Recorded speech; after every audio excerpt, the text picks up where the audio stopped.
એટલે ઘન અવસ્થામાં પરમાણુઓ સખત રીતે જકડાયેલા હોય છે. આ જે જકડાયેલા પરમાણુઓ છે એની વિવિધ પ્રકારની વિવિધ પ્રકારના એની રચના બને, એના પરમાણુઓની ગોઠવણી હોય. આ ગોઠવણીને કુલ 4 રીતે જુદી જુદી રીતે દર્શાવાય છે અને ચારેય રચનાઓના સ્પેસિફિક નામ આપેલા છે. એટલે આપણે દરેક રચનાઓના ટોટલ 10 પોઈન્ટ ભણવાના થાય છે, અમુકના 11 છે. તો આ જે 10 પોઈન્ટમાં અમુક વસ્તુ હું અત્યારે ડાયરેક્ટ કહી દઉં છું અને આના પછીના લેક્ચરમાં પછી આગળ એની સાબિતી ને એ બધું આવશે. હવે આ ચેપ્ટરમાં સ્પેશિયલી હું તમને કહું તો જે રચનાઓ છે એમાં પહેલી છે SCP. SCP એટલે સિમ્પલ ક્લોઝ પેકિંગ.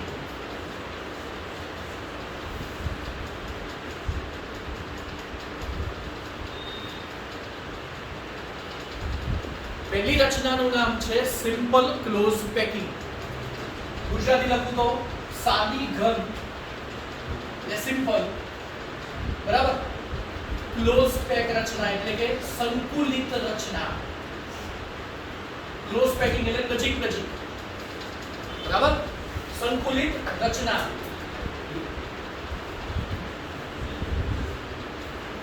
બરાબર. હવે આના ટોટલ 10 પોઈન્ટ છે તો 1 બાય 1 આપણે અહીંયા પોઈન્ટ લઈએ. આગળ બરાબર, લગભગ એકમાં લગભગ 2 જેવા આવશે પોઈન્ટ્સ. બરાબર. પહેલામાં હું હેડિંગ સાથે લખીશ નંબર અને હેડિંગ, બીજા નંબરમાં ડાયરેક્ટ નંબર લખીશ. બરાબર. એટલે પછી એ નંબર તમારે પછી હેડિંગ સાથે લખવાનો થશે. ચલો, નંબર 1 પહેલું આવે છે ગોઠવણી અને બીજા નંબર પર આવે છે સંવર્ધા. સાદી ઘન સંકુલિત રચનામાં આ સાદી રચના લગભગ બહુ ઓછા સંયોજનોમાં જોવા મળે છે.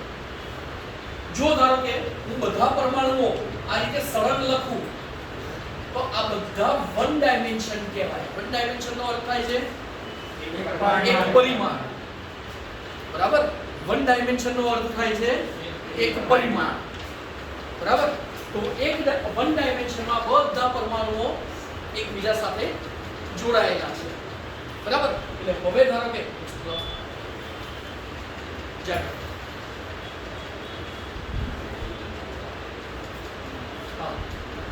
તમે અહીંયા ધ્યાનથી જોશો તો જો તમને બધા અહીંયા અલગ અલગ રચના દેખાય છે. એમાં એક વ્હાઈટ અને એક બ્લેક જોઈ. તો સેમ આવી રીતે તમે હાલ આટલો જ ભાગ જોઈ રહ્યા છો. બરાબર. તો આ જે પરમાણુની ગોઠવણી છે એને આપણે કહીશું SCP, સિમ્પલ ક્લોઝ પેકિંગ. એમાં આ કહેવાય છે વન ડાયમેન્શન. વન ડાયમેન્શન નો અર્થ થાય છે એક પરિમાણમાં. તો એક પરિમાણમાં સંવર્ધા. તો અહીંયા સંવર્ધા એટલે શું? તો સંવર્ધા એટલે પરમાણુઓની ગોઠવણીમાં કોઈ એક પરમાણુ લઉં તો એની આજુબાજુમાં કેટલા, એટલે એના પડોશી પરમાણુઓની સંખ્યા કેટલી થશે? 2. એટલે એક પરિમાણમાં કેટલી થઈ? એનો સંવર્ધક થયો 2. ચલો, હવે 2 ડાયમેન્શન લઈએ. 2 ડાયમેન્શન એટલે x અક્ષ ને y અક્ષ, આપણું બોર્ડ. એટલે આપણે ટેક્સ્ટબુક પ્રમાણે કહીએ તો આ જુઓ, આ 2 ડાયમેન્શન. તમને 2 જ ભાગ દેખાઈ રહ્યા છે.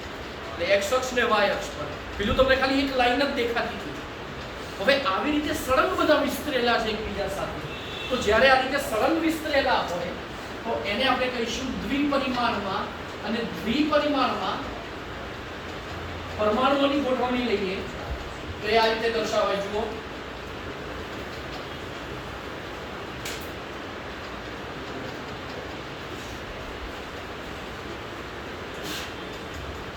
બરાબર. તો આ એક પરિમાણ ખ્યાલ આવ્યો ને, એક લેયર. તો એમાં કોઈ એક મધ્યસ્થી પરમાણુ લઈએ તો એ મધ્યસ્થી પરમાણુની આસપાસ કેટલા ગોઠવાયેલા છે? 1, 2, 3 અને 4. આ તો દૂર છે ને, એટલે આ 4 ન લેવાય, ખાલી આ 3 આ જે રાઈટ કર્યું છે એ જ. બરાબર. તો એની સંખ્યા કેટલી થઈ? 4. એટલે દ્વિપરિમાણમાં સંવર્ધક કેટલો કહેવાય? 4. હવે લઈએ છીએ આપણે ત્રિપરિમાણ, 3 ડાયમેન્શન. 3 ડાયમેન્શનમાં તમને આખું એક લેયર દેખાય. એમાં કેટલી સપાટી? 1, આ 2 અને ત્રીજી આ 3. ખ્યાલ આવે છે? એટલે તમને આવી ટોટલ 3 સપાટી દેખાય. જો એટલે હવે ખ્યાલ આવશે. તમને ત્રણ સપાટી દેખાય છે, એક આ બે દેખાય છે ને અને આ ત્રણ. તો 3 ડાયમેન્શનમાં થાય શું? કોઈ એક પરમાણુ છે એની આ બાજુ ઉપર અને નીચે દ્વિપરિમાણમાં. હવે આવું ને આવું બીજું એક સ્તર આગળ હોય, એની આગળ હોય, એવી રીતે જે હતું એની પાછળ બી હોય. એટલે હવે ધારો કે જો હું આ રીતે લઉં ક્રોસ,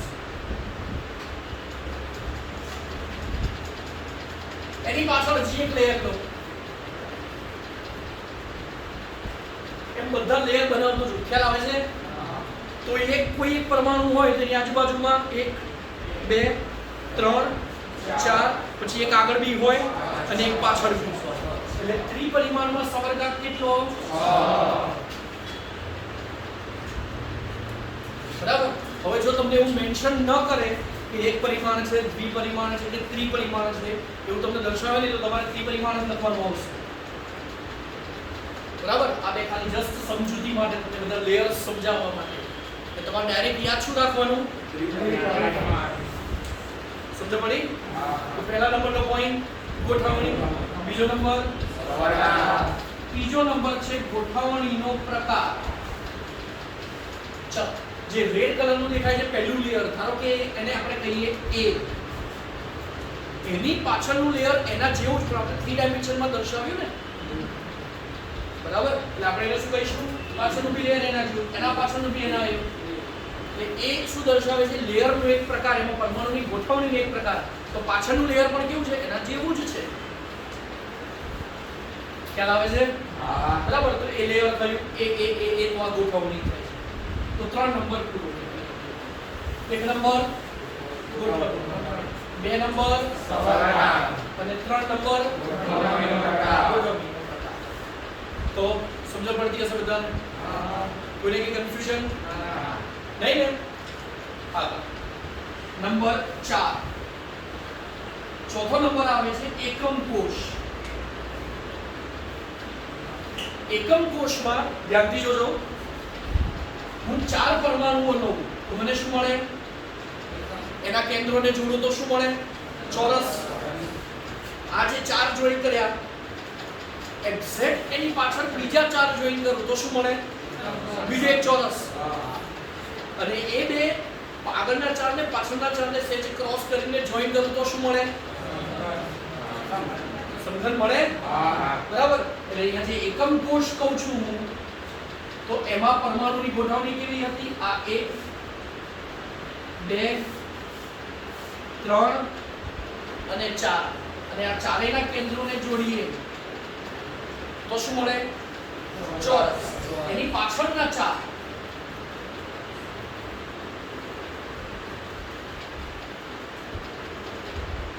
આની પાછળનો તો દેખાવાનો જ નથી 3 ડાયમેન્શનમાં.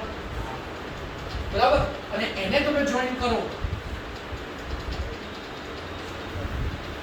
ખ્યાલ આવે છે? તો તમને શું મળે? સમઘન મળે. અને સમઘનમાં બધા પરમાણુઓ આવે ક્યાં? ખૂણા ઉપર આવે.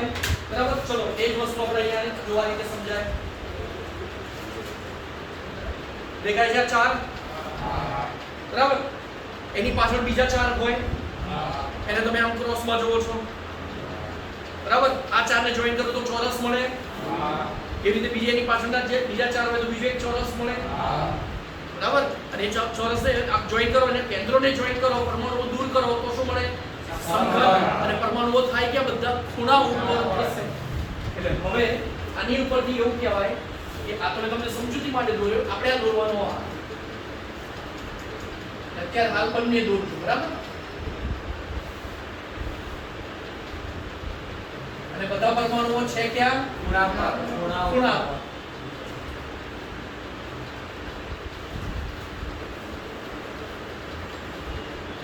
બરાબર. તો આ રીતે બધા પરમાણુઓ છે ક્યાં? ખૂણા ઉપર છે. તો હવે આ જે ખૂણા પર લખ્યા એ બધા કઈ SCP રચના ધરાવે. તો યાદ રાખવાનું કે SCP રચના જ્યારે બી લખે ત્યારે યાદ આવી જવું જોઈએ શું? કે બધા પરમાણુઓ ક્યાં હશે? ખૂણા પર હશે. અને હવે મારે લખવું છે 5 નંબર પર પ્રતિ એકમ કોષ પરમાણુની સંખ્યા. તો ખૂણા કેટલા? દરેક ખૂણા પર કેટલામો ભાગ હોય? 1/8. એ આપણે ગયા લેક્ચરમાં સમજાવી દીધું. તો 8 * 1/8 એટલે 1. એટલે પ્રતિ એકમ કોષ પરમાણુની સંખ્યા થઈ 1. ખ્યાલ આવે બધાને? પ્રતિ એકમ કોષ પરમાણુની સંખ્યા થઈ 1. પૂરું. બરાબર. ચલો નંબર 6.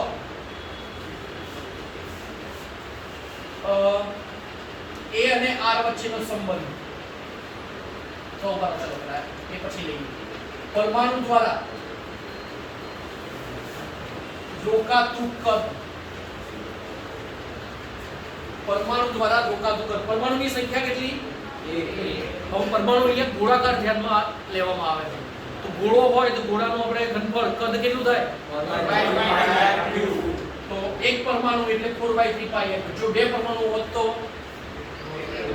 4/3πr ગુણ્યા 2 કેટલા થાય? 8/3. 3 હોત તો એ પ્રમાણે, 4 હોય તો એના ગુણ્યા 4. ખ્યાલ આવી ગયો ને? તો હવે આવે છે A અને R વચ્ચેનો સંબંધ. હવે A શું છે?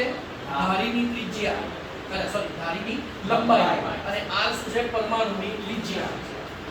તો A છે વચ્ચેનો સંબંધ. આ છે આપણે ધારીની લંબાઈ, આ છે પરમાણુની ત્રિજ્યા. બરાબર. તો A અને R વચ્ચેનો સંબંધ શું કહેવાય? ચલો ધારી કેટલી? 12. ટોટલ 12 ધારી. હવે ધારી કહેવાય કોને? કે જ્યાં બે ફલક જોડાયા હોય એ રચના. દેખાય છે ને અહીંયા? બરાબર. ટોટલ ઉપર 4 અને નીચે 4 ને ઊભી 4. એ ધારી. તો હવે અહીંયા જે આપણે ધારી કહીએ, આ શું છે? કેન્દ્ર. આ પણ કેન્દ્ર. તો અહીંથી અહીં સુધીનું અંતર R અને ત્યાંથી અહીં સુધીનું અંતર બી R. એટલે ઓવરઓલ A બરાબર શું કહેવાય? 2R કહેવાય. તો યાદ રાખવાનું કે અહીંયા A અને R વચ્ચેનો સંબંધ છે A = 2R. Next point number 8. હવે આવે છે એકમ કોષનું કદ. ચલો સમઘન છે તો તમે શું લેશો? લંબાઈ ગુણ્યા પહોળાઈ ગુણ્યા ઊંચાઈ એટલે કદ મળે. એટલે અહીં આપણે શું લઈશું? AQ. હવે A બરાબર શું છે? 2R નો ક્યુબ એટલે કેટલા થાય? સમજ પડી? અને આગળ પોઈન્ટ નંબર 9. તો 9મા નંબર પર આવે આ રીતે. 9મા નંબરમાં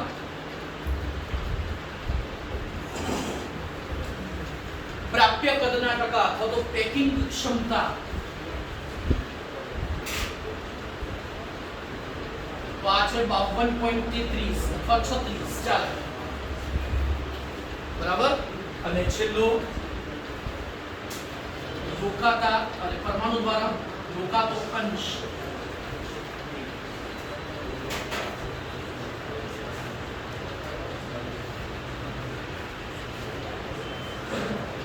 બરાબર. આ આગળના લેક્ચરમાં સમજાવીશ કે કેવી રીતે π/6 આવે. અહીં સુધી કોઈને કઈ ડાઉટ? ખાલી ડાઉટ હશે તો ખાલી છેલ્લા બેમાં જ. બરાબર. એ સિવાયના બીજા બધા પોઈન્ટની સમજણ આગળ આવે પછીના લેક્ચરમાં કરીશું. તો પહેલા આ 10 પોઈન્ટ થયા, એમાં કોઈને કઈ હજી 1 થી 8 માં કોઈને કઈ ડાઉટ? બરાબર. એક્ઝામમાં કોઈ પણ પૂછી લે એસસીપી રચનામાં A અને R વચ્ચેનો સંબંધ, એસસીપી રચનામાં સવર્ગાંક. બરાબર. આ જે એકમ કોષ છે એનું નામ છે આદિમ એકમ કોષ.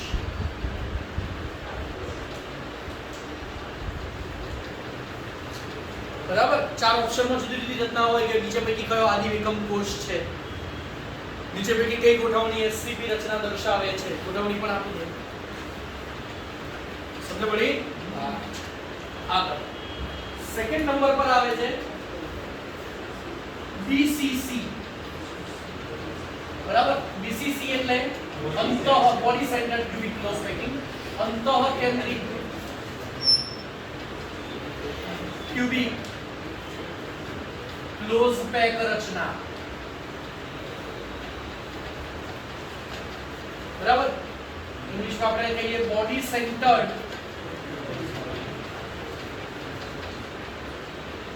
Cubic close packing. B C અને packing C B C C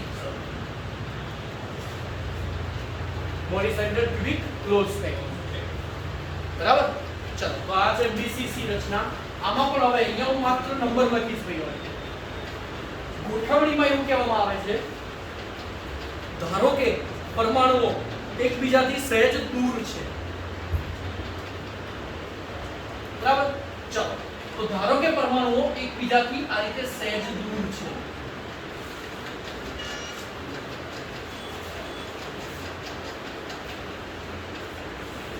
તો આ લેયર એ થયું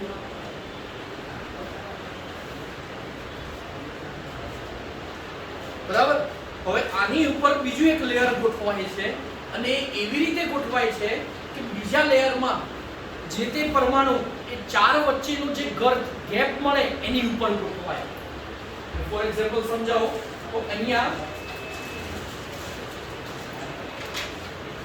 આ રીતે કહેવાય ચાર જે ગોઠવાયેલા એ તો મેં જોઈન્ટ રાખ્યા છે પણ એ સહેજ દૂર છે એમ માની લો અને જે બીજું જે લેયર છે એ આખું આની ઉપર ગોઠવાય એનું પણ આખું એક લેયર હોય બીજું હવે જો આ ચાર એકબીજા સાથે જોઈન્ટ નથી તો સ્વાભાવિક છે આ જે ગોઠવાય એની બાજુમાં જે હોય એ પણ એની સાથે જોઈન્ટમાં તો નહીં જ હોય બરાબર તો એ પણ આખું જે લેયર બને પણ આનું જે બીજું લેયર છે એ ચાર વચ્ચેના ગેપ પર ગોઠવાય છે બરાબર તો આ જે ગોઠવણી છે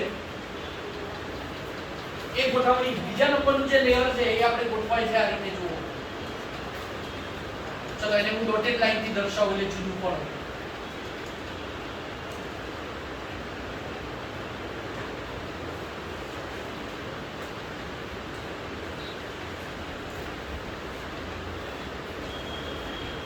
ખ્યાલ આવ્યો બરાબર તો આ સેકન્ડ લેયર તો પહેલું લેયર આપણે કહીએ ને એ બીજું જે લેયર છે એ બી ફરીથી પહેલું લેયર એ બરાબર ગોઠવાયું બીજું લેયર બી હવે ત્રીજું લેયર પહેલા જેવું છે એટલે થયું કેવું કે આ જે ચાર ગોઠવાયા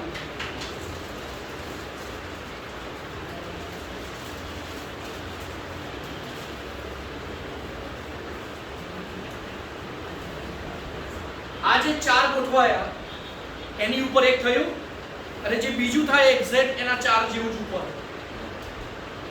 ખ્યાલ આવે છે આ રીતે જ થશે બરાબર તે કનેક્ટેડ નથી બરાબર પણ ખ્યાલ આવ્યો આ જે ચાર જ છે બરાબર એ ચાર એક્ઝેક્ટ આની ઉપર જ ગોઠવાય બરાબર આવી રચના થાય ખ્યાલ આવ્યો દેખાય છે બધાને બરાબર તો આ રીતે જ ગોઠવાય અને હવે આપણે જો એને કહીએ લેયર નંબર ત્રીજું તો એ ત્રીજું લેયર કયા પ્રકારનું હશે એ જેવું જ હશે એટલે હવે 3 નંબર પર છે ગોઠવણીનો પ્રકાર તો એ કયો થશે ખ્યાલ આવ્યો હમણાં મેં તમને જે બતાવ્યું જે વચ્ચે જે આપણે કેસરી કલરની જે દડી હતી બરાબર એની નીચે કેટલા હતા 4 ઉપર 4 એકબીજા સાથે કનેક્ટેડ તો સવર્ગાંક કેટલો થશે ખ્યાલ આવ્યો બરાબર સવર્ગાંક 8 થયો નીચે 4 ઉપર 4 એટલે એને રૂમમાં દર્શાવીએ તો આવું થાય વચ્ચે એક હશે અહીંયા 4 જગ્યાએ હશે 4 ઉપર 4 નીચે બરાબર તો જે નંબર 4 છે એકમ કોષ આ રીતે દર્શાવાશે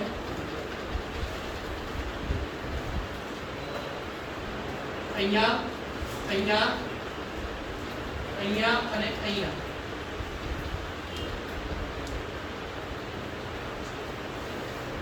બરાબર અને વચ્ચોવચ્ચ એક આંક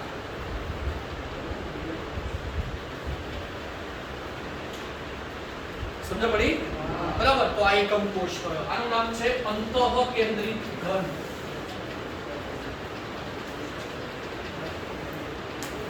કયો અંતઃકેન્દ્રિત ઘન બરાબર નંબર 4 ચલો નંબર 5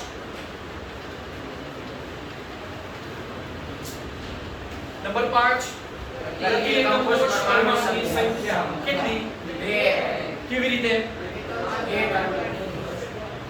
એક અંતઃકેન્દ્રિત વચ્ચોવચ્ચ આખો અને બીજા બાકીના 8 ક્યાં છે?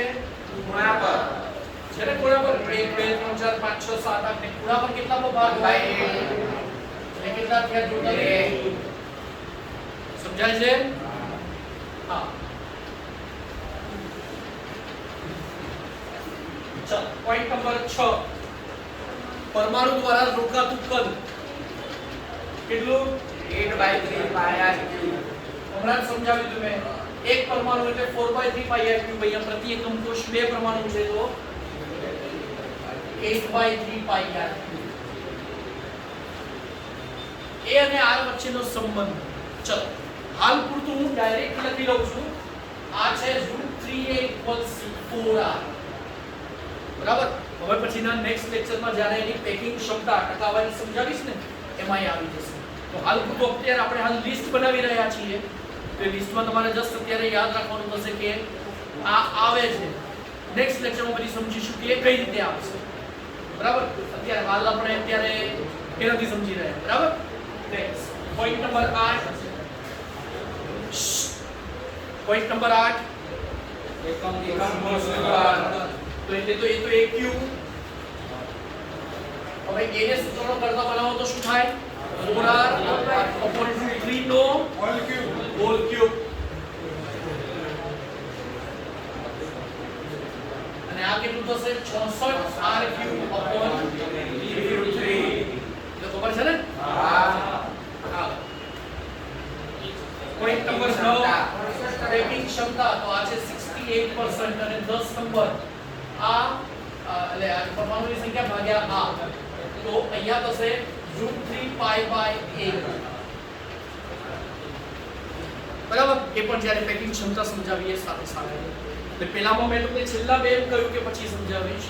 અહીંયા મેં એવું કહ્યું છે કે તમારે 7 8 9 10 પછી સમજાવીશ. બરાબર. ચલો બે રચના અહીંયા